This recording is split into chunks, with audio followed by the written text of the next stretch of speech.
আসসালামু আলাইকুম প্রিয় ক্রিকেট ফ্যান্স দর্শক আপনারা সকলে জানেন গত টি-20 বিশ্বকাপে কিন্তু সবচেয়ে বাজে পারফরমেন্স করেছে শ্রীলঙ্কা এবং এই শ্রীলঙ্কা কিন্তু বিশ্বকাপের মঞ্চে সবসময় হট ফেভারিট দল হিসেবে যায়, কিন্তু এবারে 2024 টি-20 বিশ্বকাপে শ্রীলঙ্কা কোনো দলের কাছে যেন পাত্তা পায়নি। রীতিমতো তাদেরকে নিয়ে ছেলে খেলা খেলেছে সবগুলো দল এবং শেষ পর্যন্ত কিন্তু তারা গ্রুপ পর্ব থেকেই বিদায় নিয়েছে।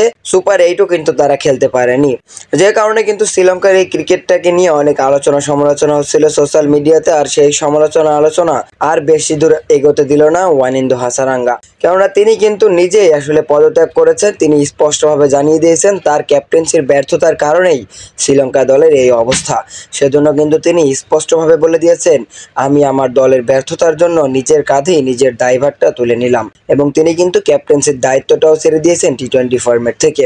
আর এই ঘটনা ঘটার পর থেকে কিন্তু আমাদের বাংলাদেশে অনেকগুলো গণমাধ্যম অনেক মানুষ বেশি আলোচনা করছে যে নাজমুল হোসেন শান্ত তাহলে কেন এখনো কোনো অফিসিয়াল স্টেটমেন্ট নিচ্ছে না। কেননা নাজমুল হোসেন শান্ত কিন্তু পরিপূর্ণভাবেই ব্যর্থ হয়েছে, ব্যাটে নাই রান, তারপর তার ক্যাপ্টেন্সিতেও সেরকম কোনো আমরা প্রভাব দেখতে পারিনি। বাংলাদেশের সমর্থকদের মনটাও তিনি জয় করতে পারেননি মূলত। তারপরেও কিন্তু তিনি এখনো ক্যাপ্টেন হিসেবে রয়েছেন, এখনো কিন্তু তিনি কোনো রকম কোনো কথা গণমাধ্যমে কিন্তু এখনো বলেননি।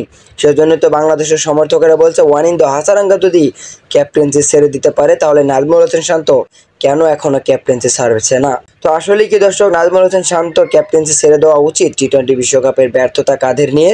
আপনার মতামত অবশ্যই জানিয়ে দিবেন আমাদের ভিডিওর কমেন্ট বক্সে।